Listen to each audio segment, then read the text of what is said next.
Hello and welcome to the Business Game Shortcuts. I'm producer Lisa DeAngelis, and welcome to the first episode of the Business Game Book Club.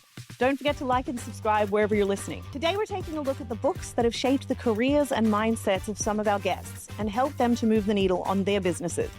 So if you're after your next best read or seeking tried and true recommendations from our lineup of C-suite execs and founders, look no further. We'll let them introduce their recs, so stay tuned. Welcome to The Business Game, a podcast that moves the needle. Hey guys, before we jump into today's episode, we just wanted to take a really quick moment to thank one of our sponsors, Tala Offshore. For any business wanting to maximize their return on new hires, Tala offers seamless access to top-tier Filipino talent who are real employees, hand-selected by the team, slashing your staffing costs by up to 60% with onboarding in under a week. Visit TalaOffshore.com to scale smarter. And thanks again to Tala for supporting the business game. I've reread this book recently. I think throughout this next sort of step in my career, there's been a little bit of uncertainty. I mean, maybe not warranted uncertainty, but just uncertainty because it's the unknown that I'm stepping into. So I reread the book Lean In by Sheryl Sandberg. And so that was the book that originally inspired me to want to push into a C-suite role or wanted to be a female leader. And I found that really motivating, just to kind of bring me back to why I'm here, why I want to be, creating this myself, and why I want to be working in an area that I truly believe in and that I'm really passionate about as well. So I'm a big fan of, having those books that you go back to when you might be feeling a little bit uncertain. So I would highly recommend that book to anyone, really. And that's such an interesting contrast that you read it before the last 10 years and now I suppose it must ring slightly differently this time around. 100%. Even I've probably reread it 5 or 6 times at this point, but every time I read it, it's a different one. It's like every time I watch Friends again and again and again, I pick something else up. There's always something else in there that you can bring out depending on what situation you're in. Over time, I noticed that I was spending more and more time answering questions and talking about the communication, conversation, people side of planning than I was the blocking and tackling of do A first for 5 days, then B second for 10 days, and the total is 15 days. Both are important to do project work, but I found that software may help you with the process side. It does not help you with the people side. Mm-hmm. And that's kind of what led me down the path of writing the second book that I wrote, which is How Teams Triumph, which is more about the people side of managing projects. Whereas the first book I wrote, The Project Success Method, was really more about the blocking and tackling aspect of it. Mm-hmm. So I think it was a seed that got planted early. And then as I progressed through my career, I just found that I gravitated more towards it, and people seemed to resonate with the information I was giving them. I interviewed Dr. Sherry Turkle, who is a clinical psychologist, trained clinical psychologist from MIT. She teaches at MIT as well. And she's had multiple New York Times bestsellers. And one of them I was interviewing she had written a book called The Empathy Diaries. Mm-hmm. And in the book, there was some Japanese studies that were done that shows when people are face-to-face and they make eye contact, there's chemical changes in the brain that help you form a connection to that person. And she told me, she says, so Clint, the funny thing is to make you think I'm looking you in the eye, I'm looking up here at the camera. She goes, but your face is down here and I can't see you at all. So I'm trying to mimic this chemical reaction, but I can't really get there because I can't see you. Yeah. So you're looking at the camera, you're looking at your screen thinking I'm looking right at you, but I'm really not. Mm-hmm. So these face-to-face conversations are just super important. Yeah, you need to have them for sure. So the one book that comes to mind, I can't remember the author. I think his name is Kelleher, and the book is called The One Thing. And the reason I like this book is the premise behind it basically is every day you should ask yourself, what is the one thing that by doing it, everything else either goes away or becomes easier to accomplish? Right. So all of us, we get up and there's so many things on our to-do list. If you take the approach of what is the one thing, if I do that, it makes all the rest irrelevant or makes it all easier to do. Mm-hmm. That's a good book. I think it's Kelleher, Kellerer, I think is his name, but it's The One Thing is the name of the book. Simon Sinek, I think he's an incredible public speaker and he's very passionate about the why people do what they do. It always struck a chord with me. I was a marketing graduate initially, and then I've almost become the anti-marketer because we lead everything with less traditional. Look, obviously everything we do is still marketing, and sales. We just do it with research and education. That is our sales and marketing channel. And we amplify that message with traditional marketing, but it's a sort of a different way to think about sales and marketing. And he probably was one of the early people that about 10, 12 years ago started me questioning, you know, the ideas and rules I'd learned in university, and made me, really want to question how I wanted to do things in the future as well. I think it's really valuable for serial founders, entrepreneurs, family business owners to listen to podcasts like yours, because the stories that you hear on podcasts like The Business Game humanize people.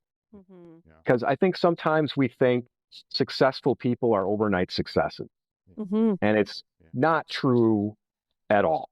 Right? Or somebody became an instant millionaire. Okay, maybe they won the lottery, but we all know what happens typically to people that win the lottery, right? They're not millionaires for very long. So understanding people's stories, I think, is really helpful. I love talking about stuff like that with university students, because quite frankly, the more stories they hear about other entrepreneurs, the more they understand that they can do it. It humanizes things. Nobody's perfect.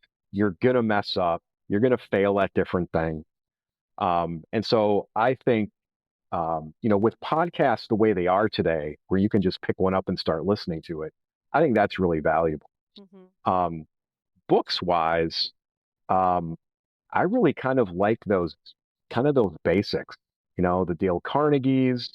I really like kind of a more recent one, although it's probably a couple decades old now, is I really like Keith Ferrazzi's Never Eat Alone. I think that's a really good book when it comes to understanding that, this life is not about doing life on your own. And if you can involve other people, right, this is good.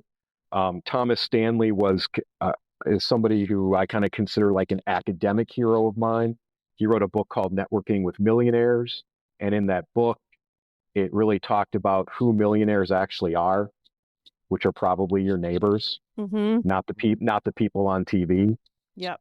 And really, and understanding that, people do different things different ways. Some of them are very disciplined, and that's how they get to be, say, a millionaire or successful. Some people take advantage of opportunities that they see, or they're in the right place at the right time for. But there's no overnight successes. Picking up a book now and then, because you want to read from thought leaders. Yes. Right? People that have different ideas that you do. That's another one I would say too, is listen to people that maybe you don't agree with. Right? Politically or what have you. That's typically where we kind of always go, who don't I agree with? And you pick politics probably first. But listen to people who you don't agree with. Listen to people who you think are thought leaders in your industry. And by the way, if you own a business, typically you're a thought leader in your industry. You probably don't know it, or you don't consider yourself that, but you probably are. Yeah. You might even be a thought leader in your community. And so understanding that, thought leaders are people just like you and I. And again, hearing different stories, learning different things. And again, if you're not a reader, there's so many audiobooks out there now that you can listen to on the go, as you're driving, as you're exercising, things like that. For me, I really liked Ben Horowitz, who's from Andreessen Horowitz. It's a VC firm in San Francisco. And he wrote a book called The Hard Things About the Hard Things. So what made that book different is if you pick up a leadership book or a management book, it's almost all rose-colored lenses, like follow these 7 steps to success. And his was just brutally like, this is a horrible time and this is a terrible day. And like, these are all the mistakes that I made, and it was terrible. But the truth is, like, it really is like that. It is hard, it is hard to keep dusting yourself up.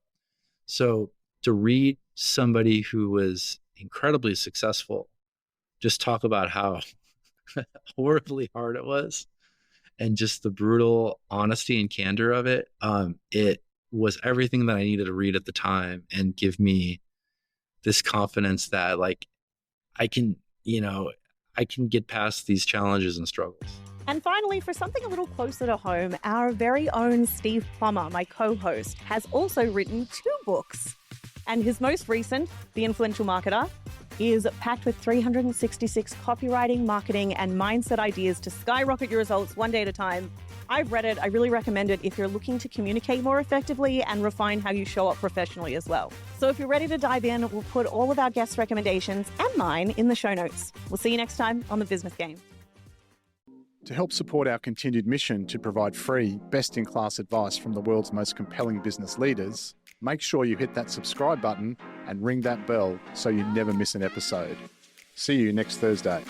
Thanks for tuning in to The Business Game. If you like what you heard, make sure to subscribe on YouTube and follow us on TikTok, Instagram, Facebook, and LinkedIn to stay connected.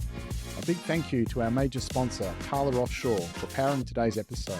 And join us again on the next episode of The Business Game, a podcast that moves the needle.